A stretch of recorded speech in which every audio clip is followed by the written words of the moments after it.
नमस्कार, आप जुड़े हुए हैं अपने लोकप्रिय चैनल लाइव वीएनएस से और मैं हूं ध्यान। जैसा कि आप जानते हैं, भाषा ही एक ऐसी जननी है जो व्यक्ति के व्यक्तित्व का निर्माण करती है और आज के भौतिकवाद में भाषा ही आपकी पहचान बनती है। जी हाँ, हम बात कर रहे हैं भाषा के संदर्भ में और इस समय हम मौजूद हैं पूर्वांचल की सबसे बड़ी कचहरी कहे जाने वाली वाराणसी कचहरी कलेक्ट्रेट के अंदर।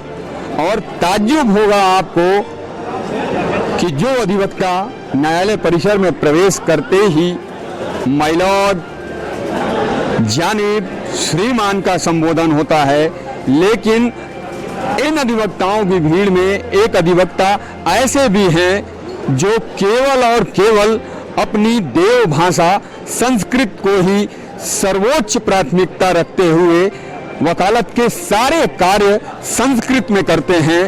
ऐसे माओ की भाषा कही जाती है संस्कृत। उस संस्कृत में सारे वकालत के कार्य करने वाले एक ऐसी शख्सियत के साथ हम खड़े हुए हैं।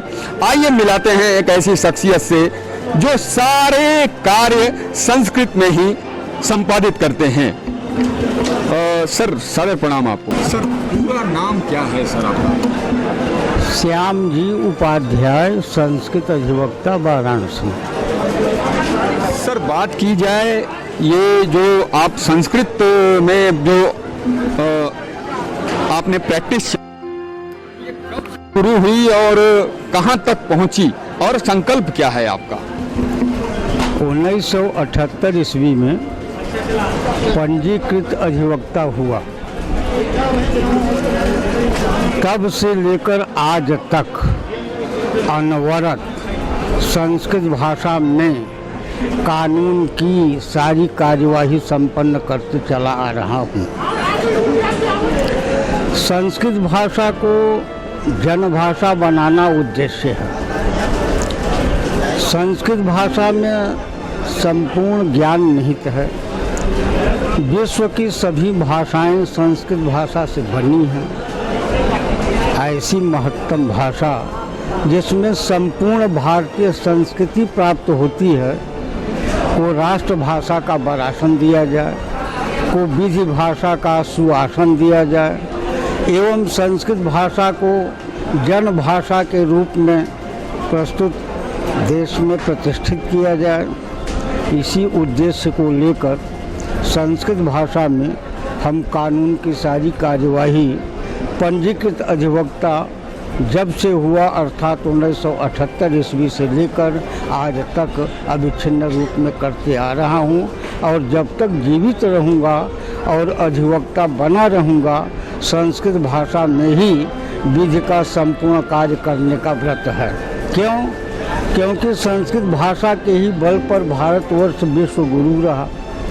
जिस समय संस्कृत भाषा का बोलबाला था, भारतवर्ष सोने की चिड़िया थी, इसमें दूध की नदी बहती थी। इतना संपन्न देश, इतना विशाल संस्कृत वाला देश, यह सब संस्कृत के ही आधार पर, अमर भाषा के ही आधार पर देश को यश प्राप्त हुआ। इसी प्रसंग को लेकर, इसी संदर्भ को लेकर मैं संस्कृत भाषा में अहर्निश सेवा व्रत से अपने को नियोजित करके रखा है। गुरुजी, जो एप्लीकेशन होता है, जो मजनून तैयार करते हैं अधिवक्ता, वो मजनून आपका हिंदी में होता है या केवल और केवल संस्कृत में होता है? एकदम संस्कृत में ही, सरलतम संस्कृत भाषा में लिखता हूँ। संधि समास सबको तोड़ कर अलग कर देता हूँ और कर्ता और क्रिया लगाते हुए सरल संस्कृत, सरलतम संस्कृत में जो एकदम बोधगम्य हो, इस तरह से प्रार्थना पत्र, परिवाद पत्र, शपथ पत्र, वकालतनामा आदि सारी कार्यवाही और बहस भी अतियो सरल संस्कृत भाषा में करता हूँ ताकि पीठासीन अधिकारी को समझने में किसी प्रकार की कोई कठिनाई न हो। और यदि किंचित कठिनाई होती है तो उसका हिंदी या अंग्रेजी में अनुवाद हो जाता है। गुरुजी, न्यायालय परिसर में प्रवेश करके हम लोग फिल्मों में भी देखते हैं, अमूमन सुनने को भी मिलता है, मिलॉर्ड होता है, जानिब होता है, उर्दू को ज़्यादा महत्व देते रहे हैं अभी तक। जो कानूनी भाषाएं हैं अभी तक उर्दू ही चलती थी। तो उस दौरान जब न्यायालय में आप प्रवेश करते हैं तो पहला उच्चारण क्या होता है संस्कृत में आपका? माननीय श्रीमंतः, माननीय श्रीमंतः कह करके हम कार्य का श्री गणेश करते हैं। इदम प्रार्थना पत्रम अस्मिन् माननीय न्यायालय प्रस्तूयते। प्रार्थना पत्रे लिखितं वर्तते यत् अद्य अभियुक्तः ज्वराक्रान्तः अस्ति, सः न्यायालये उपस्थितः न भविष्यतीति अयं समाचारः तस्य जनेन प्राप्तः अस्ति, अतः प्रार्थना पत्रं प्रस्तौमि। प्रार्थनां करोमि यत् अभियुक्तस्य अद्य अनुपस्थितिः क्षन्तव्या स्यात्।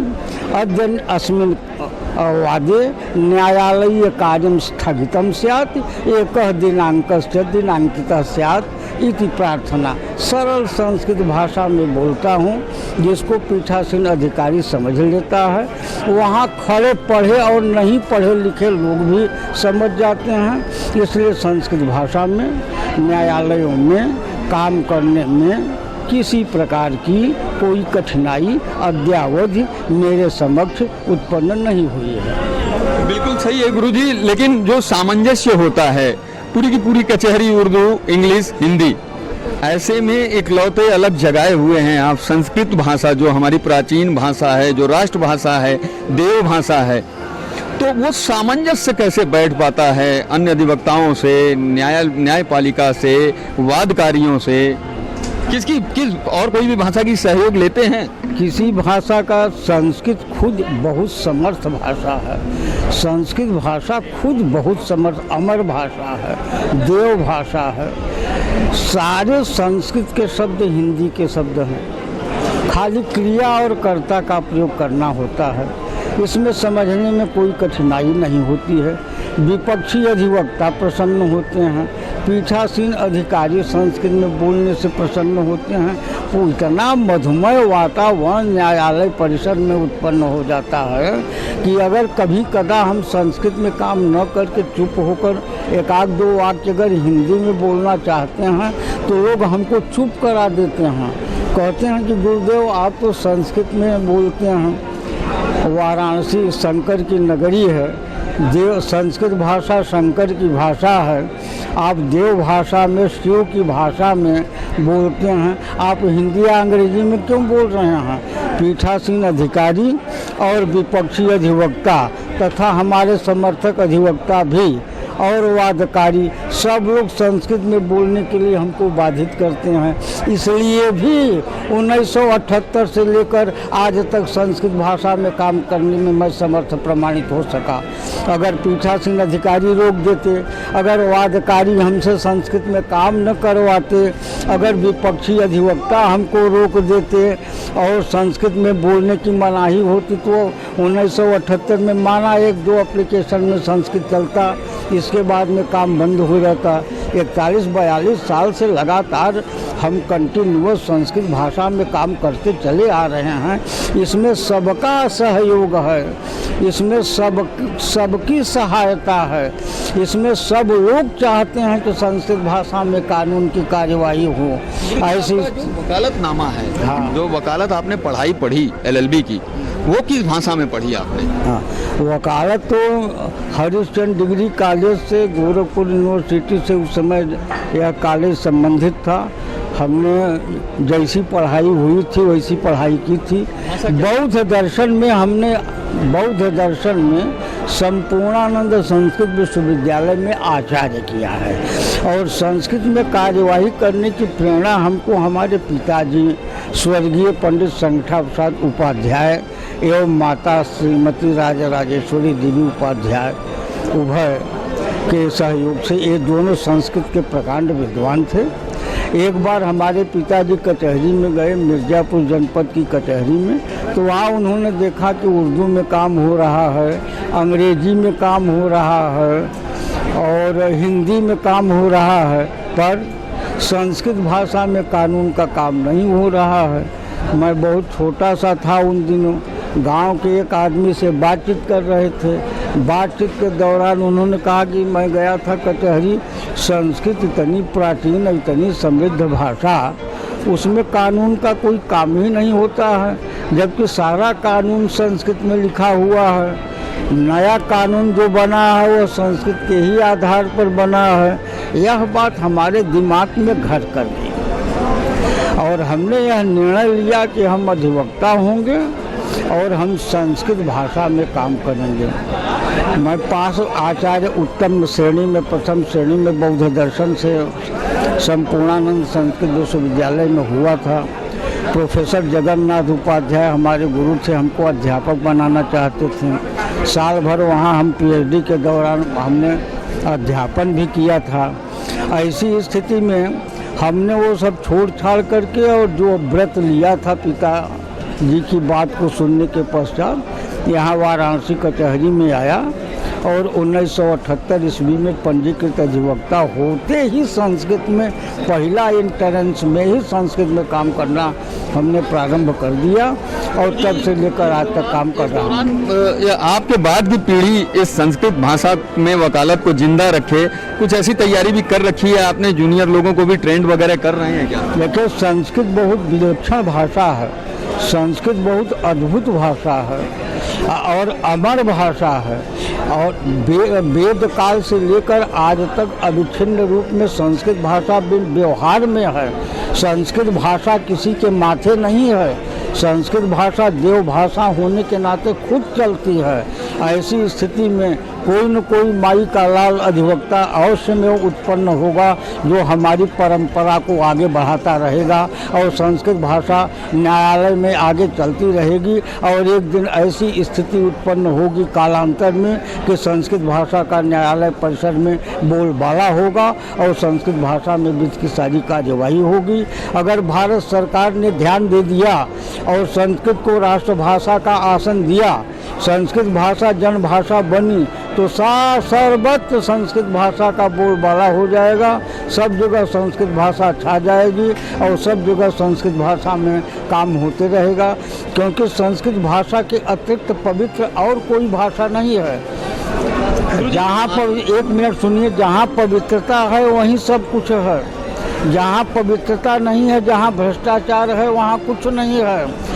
अगर न्यायालय परिसर में न्यायप्रियता के आधान का लक्ष्य है तो ऐसी स्थिति में संस्कृत भाषा में बिना विधि कार्य के संपन्न किए न्याय की संभावना संभव नहीं है, क्योंकि संस्कृत ही पवित्र भाषा है जो न्याय की स्थापना कर सकती है। सत्यमेव जयते संस्कृत में ही है जो भारत सरकार की मुद्रा है।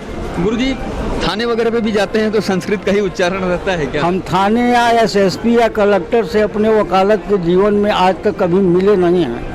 न तो हम जिलाधीश कार्यालय में जाकर कलेक्टर से कभी मिलते हैं, न तो हम कभी एसएसपी से मिलते हैं, न किसी जनपद के जो न्यायाधीश हैं न तो उनके चैम्बर में किसी से मिलते हैं, न उनके घर किसी से मिलते हैं। चौकी और कोर्ट एकदम संस्कृत में बोलने वाला अधिवक्ता भ्रष्टाचार के मार्ग पर जाए, यह समीचीन नहीं प्रतीत होता। इस लक्ष्य को लेकर के हम संस्कृत भाषा में काम कर रहे हैं। जी गुरुजी, ये बगल में पार्थिव शिवलिंग भी है, ये जो स्थापना है इसका उद्देश्य क्या है? क्योंकि शंकर की ही भाषा संस्कृत भाषा है, काशीनाथ की भाषा संस्कृत भाषा है, काशी प्राचीनतम नगरी है, वेद की ऋचाएं काशी में देखी गई हैं और संस्कृत भाषा काशी से ही विनिर्मित है।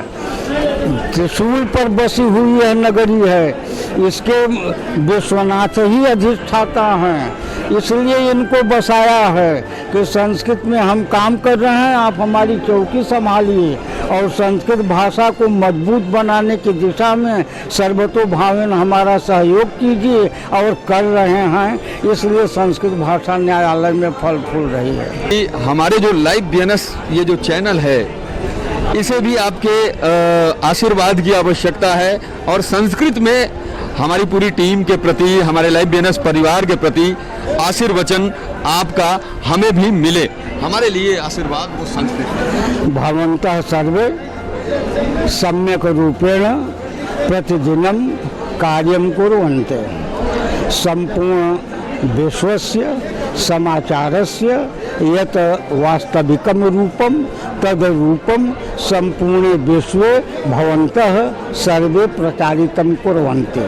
अस्मिन् सन्दर्भे अस्माकं राष्ट्रस्य भवन्तः उत्थानं कुर्वन्ति, अत एव आशीर्वादाः प्रदीयन्ते। आभारम गुरुजी, आभारम।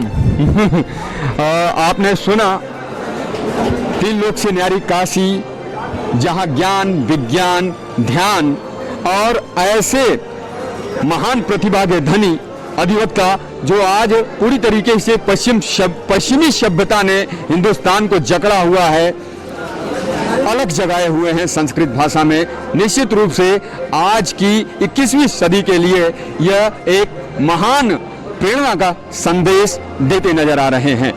लाइव बीएनएस के लिए ध्यानचंद शर्मा, वाराणसी।